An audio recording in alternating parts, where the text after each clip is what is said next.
Monsieur le Président de l'Assemblée générale, Mesdames et Messieurs les chefs d'État et de gouvernement, Monsieur le Secrétaire général, distingués invités, Mesdames et Messieurs, permettez-moi, avant tout propos, à l'occasion de la 78e session de l'Assemblée générale de notre institution commune, au nom de mon pays, le Togo, et de son Excellence, Président Faure Issa Gnassingbé, adresser mes chaleureuses félicitations à M. Denis Francis de Trinité et Tobago pour son élection et son habileté dans la conduite des travaux de cette session. My warm congratulations also go to not only to his predecessor, Mr. Shaba Kourosi, who chaired. Je voudrais également rendre hommage à son prédécesseur, M. Shaba Kourosi, qui a présidé à nos travaux l'année dernière. Mais surtout, je voudrais rendre hommage au secrétaire général Antonio Guterres, qui fait du mieux qu'il peut pour redonner aux Nations Unies l'image d'une institution moderne, et ce, malgré les tergiversations et la complexité du chemin vers la réforme.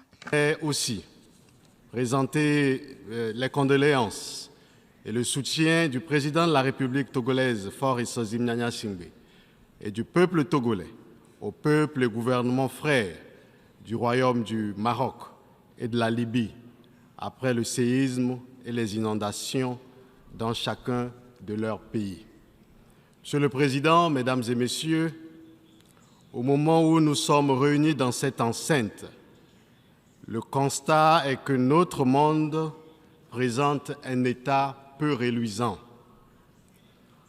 Il est profondément malade et son état de pathologie nous interpelle à un niveau de responsabilité aussi élevé que les Nations Unies. Do our commitment match the scale? Il faut faire en sorte que notre engagement corresponde. Est-ce que notre volonté répond est à la hauteur de l'ampleur des défis? Voilà la question que nous ne pouvons pas perdre de vue si notre ambition aux Nations Unies est vraiment d'améliorer l'état du monde aux fins d'octroyer à nos peuples et à nos différents pays plus d'opportunités, de sûreté, de sécurité et d'assurance. Notre monde est de moins en moins sûr. La confiance et la solidarité entre nations sont extrêmement atteintes et nous avons la responsabilité de travailler pour redécouvrir la signification de nos humbles engagements. Le choix et la pertinence du thème qui oriente le débat général de cette 78e session de l'Assemblée générale, à savoir rétablir la confiance et raviver la solidarité mondiale, accélérer l'action menée pour réaliser le programme 2030 et ses objectifs de développement durable en faveur de la paix, de la prospérité, du progrès et de la durabilité pour tous. Traduit avec clarté et incontestablement l'état non viable,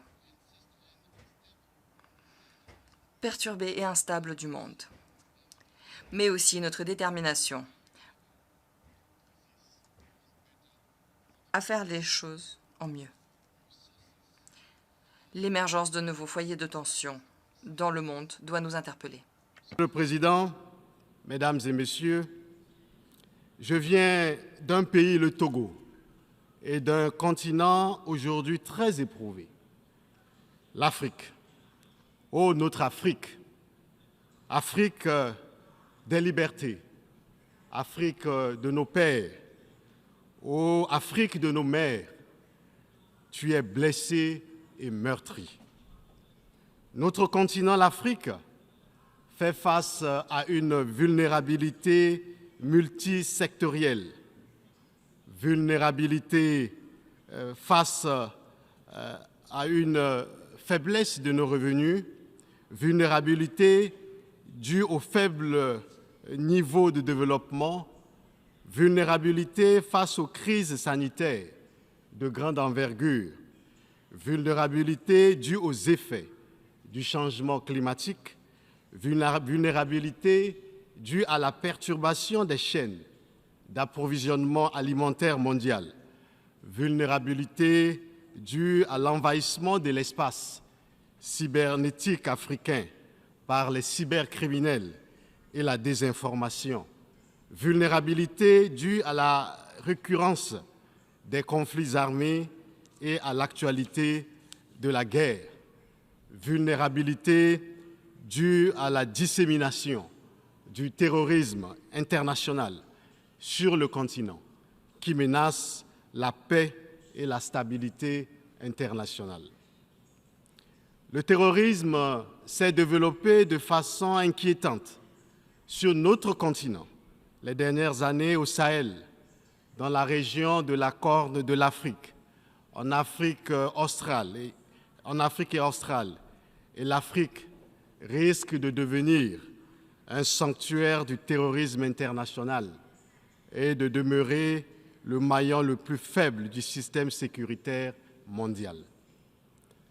Nos États de la côte du Golfe de Guinée, longtemps épargnés, ont commencé par payer un lourd tribut au terrorisme. Aussi, pour répondre efficacement à la menace terroriste, le Togo a-t-il pris des mesures innovantes et multisectorielles contenues dans son document de stratégie de lutte contre l'extrémisme violent adopté le 5 juillet 2022. Cette stratégie permet de concilier les approches sécuritaires et le développement en alliant à la fois des mesures opérationnelles et légales et des mesures plus souples et plus endogènes. Elle prend en compte le programme d'urgence pour la région des savanes, dont le coût global est élevé à plus de 324 millions de l'US dollars pour la réalisation des divers projets à l'horizon 2025 dans les secteurs de l'eau, de l'énergie, de la santé, des infrastructures, de l'éducation et de l'agriculture. C'est ici le lieu d'exprimer la reconnaissance du gouvernement togolais à l'endroit de tous nos partenaires dans la lutte contre le terrorisme et souhaiter un renforcement constant des différents partenariats pour venir à bout de cette nébuleuse terroriste.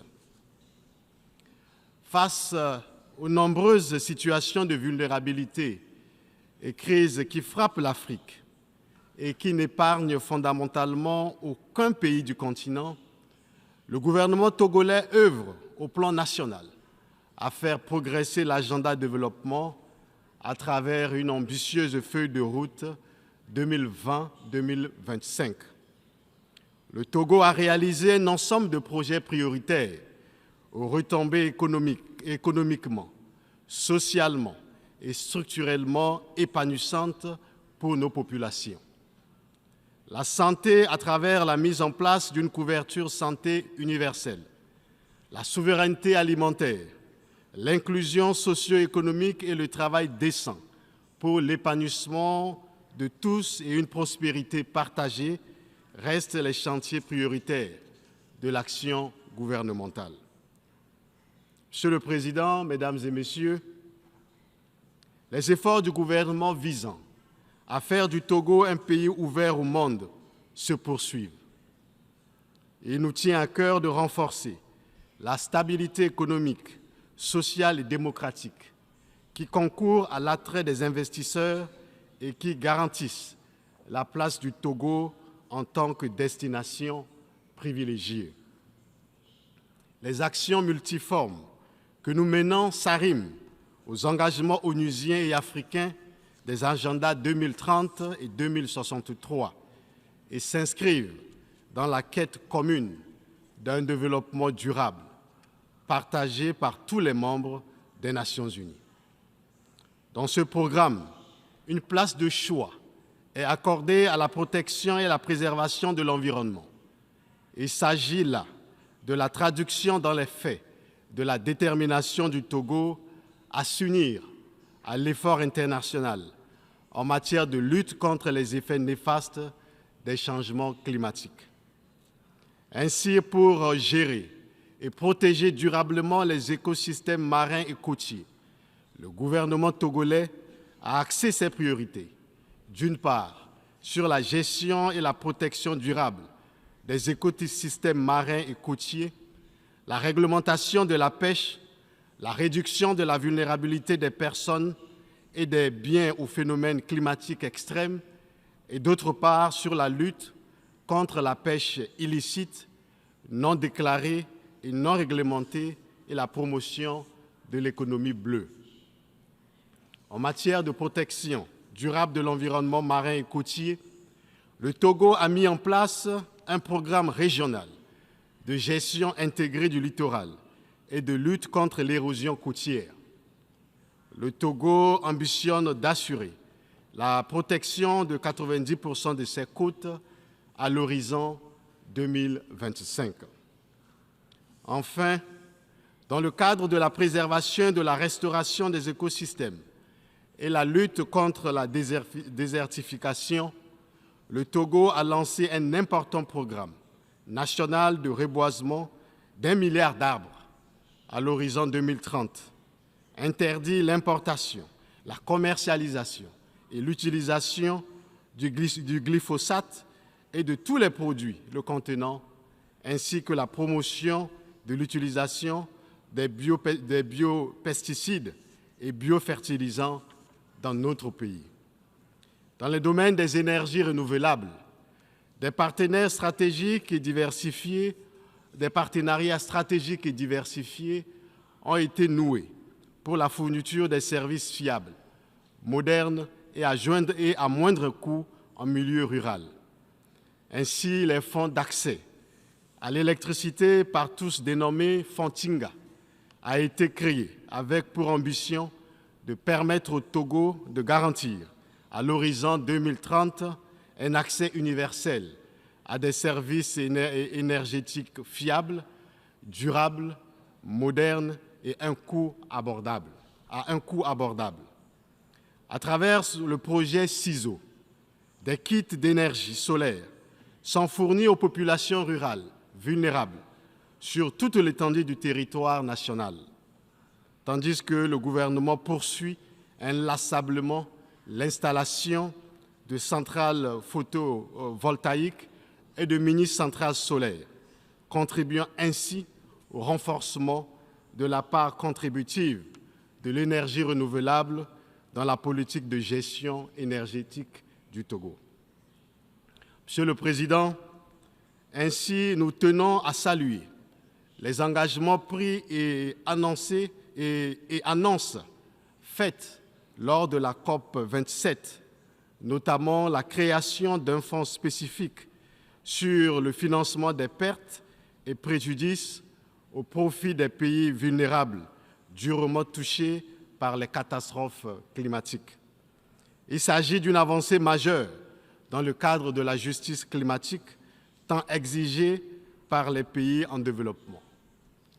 Toutefois, beaucoup d'efforts doivent être consentis en ce qui concerne la réduction des émissions de gaz à effet de serre et l'utilisation des énergies fossiles, entre autres. À cet égard, nous formons le vœu que la COP 28, prévue à Dubaï en novembre de cette année, nous permette de constater des évolutions significatives dans la mise en œuvre des engagements que nous nous sommes donnés. Le sommet sur l'ambition climatique, tenu ce 20 septembre 2023, ici, est donc venu à point nommé pour témoigner de l'existence d'une volonté réelle d'accélérer la mise en œuvre d'une transition juste vers un monde équitable et plus résilient au changement climatique. Monsieur le Président, Mesdames et Messieurs, dans un environnement continental aux défis pléthoriques et caractérisée par l'expansion du terrorisme international et l'émergence de nouvelles zones de tension, l'Afrique cherche sa voie et le Togo soutient les efforts de paix en Afrique. Le terrorisme et l'instabilité en Afrique est un problème de sécurité internationale et ils doivent être traités comme tels par les Nations unies.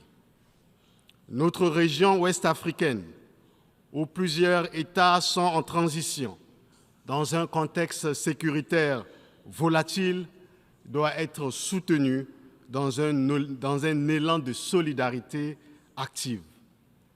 Nous devons investir plus dans la paix que nous n'investissons dans la guerre. Si les protagonistes des différents conflits dans le monde nous écoutent, je voudrais leur dire que la guerre est une négation de la dignité de la personne humaine. Emmanuel Kant, ce grand philosophe des Lumières, disait « Si les décideurs de la guerre pouvaient envoyer leurs propres enfants au front, jamais il y aurait la guerre. » Le Togo est un pays de paix et le Togo s'oppose à la guerre, quelles que soient les raisons. Depuis notre indépendance, le 27 avril 1960, jamais le Togo a fait la guerre à ses voisins. Jamais le Togo a agressé ses voisins ou un quelconque pays. Jamais le Togo a servi de base arrière pour une quelconque agression contre un pays frère. Le Togo est un pays de paix. La paix est dans l'ADN du peuple togolais. Le Togo a toujours été un pays de médiation qui favorise le dialogue, la négociation et l'entente entre les peuples et les gouvernements. Le 6 janvier de cette année, 49 soldats ivoiriens ont été libérés grâce à la médiation du président de la République togolaise, le président Faure Issozimnia Nsingbe, mettant fin à la tension entre les gouvernements de Côte d'Ivoire et du Mali. Le Togo a accueilli sur sa terre les différents pourparlers de paix. Et nous pouvons les citer. Nous avions le Tchad dans les années 1982, la Sierra Leone en 1991, le Libéria en guerre en 1991, la Côte d'Ivoire dans les années 2000, etc., etc. Nous appelons à la désescalade et à la cessation des hostilités dans les différents foyers de tension dans le monde et en particulier en Afrique de l'Ouest. L'Afrique a trop souffert de la guerre et un minimum de sens de responsabilité doit nous convaincre à investir dans la prévention et la résolution pacifique des conflits. La mauvaise chose de la guerre, dit notre auteur Emmanuel Kant, c'est qu'elle fait plus de méchants qu'elle n'en peut emporter. Les ingérences extérieures sont conflictogènes et facteurs de crise en Afrique. Elles complexifient généralement la recherche de solutions à nos crises et fragilisent les initiatives des solutions africaines aux crises africaines. Elles ne sont plus les bienvenues dans une Afrique qui a conscience de ses problèmes de paix, de sécurité et de développement. L'Afrique ne veut plus des ingérences extérieures. L'Afrique veut rester elle-même et maître de son destin. Monsieur le Président, Mesdames et Messieurs, sur le continent africain, depuis quelques mois, le Soudan, pays frère, est affecté par un conflit armé qui suscite beaucoup d'inquiétudes. Conscient de l'importance de la paix et de la sécurité pour un développement durable et inclusif, le Togo, qui en a fait des axes principaux de sa politique de développement, a abrité sous l'égide du président de la République, le président Faure Gnassingbé, en juillet 2023 à Lomé, un dialogue consultatif et de concertation entre les leaders politiques et militaires du Darfour en vue d'apporter sa contribution à la résolution de la crise ou du conflit soudanais. Ces consultations ont permis d'obtenir un compromis pour mettre fin aux violences et créer un couloir humanitaire, afin de parvenir à une pleine exécution des engagements pris à Lomé pour ainsi soulager la souffrance des populations civiles. Nous exhortons les parties soudanaises au conflit à privilégier la voie du dialogue et la concertation pour un règlement rapide des différends dans l'intérêt supérieur du Soudan. Nous avons l'espoir que la démarche togolaise, qui vient en appui à d'autres initiatives, contribuera à mettre un terme à ce conflit qui, curieusement, ne bénéficie pas de l'attention dont elle devrait faire l'objet de la part de la communauté internationale. Ces derniers temps sont tout aussi marqués en Afrique, de l'Ouest et du Sahel, par des dévolutions inconstitutionnelles du pouvoir, avec l'instauration des régimes de transition dont la réapparition, au-delà des interrogations qu'elle suscite, nous font l'obligation de repenser nos systèmes de gouvernance. These and many other issues.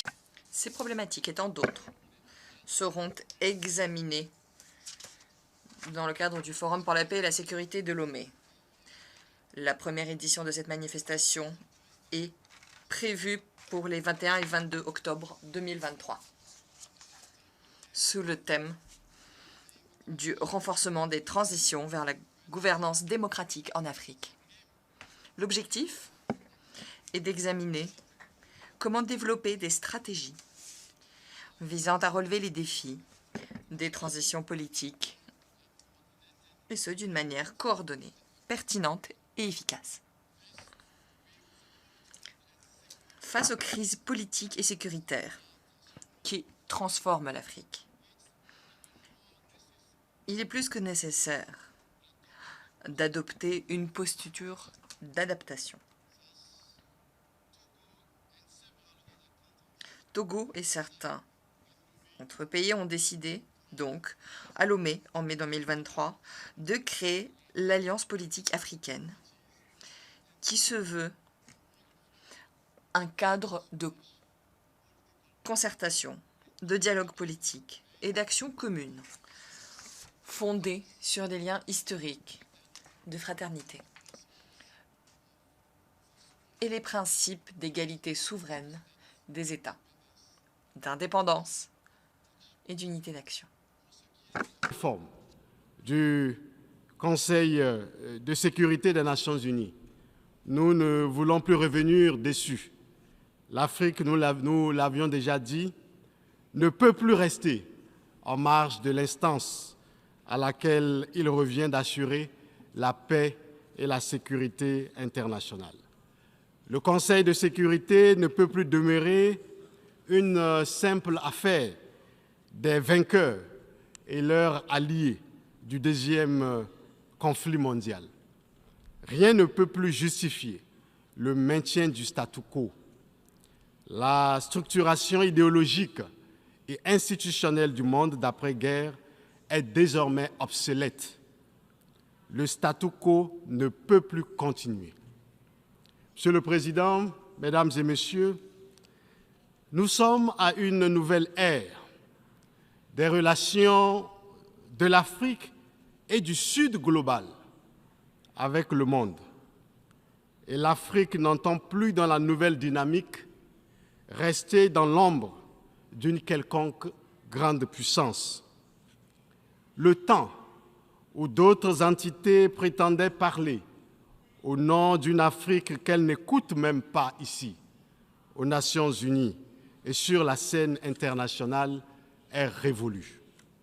Les partenaires de l'Afrique nouveaux ou anciens, qui hésitent encore à accepter la nouvelle trajectoire prise par l'Afrique dans le processus d'évolution historique, doivent changer d'attitude, d'approche aussi, dans une Afrique qui a profondément changé. Ces dernières décennies, notre monde a subi de grandes révolutions silencieuses dont la signification profonde réside dans le renouveau qualitatif qu'elles induisent dans les relations entre les nations et qui les accompagnent dans leur propre histoire. La réalité du monde, c'est qu'il n'y a plus de centre de gravité monopolistique. Le centre du monde est désormais ici et nulle part ailleurs. Personne n'est le centre du monde. En tout état de cause, ce qui est clair et que nous voudrions rappeler ici, c'est que l'Afrique regarde désormais ses relations avec les grandes puissances par rapport à ses propres intérêts.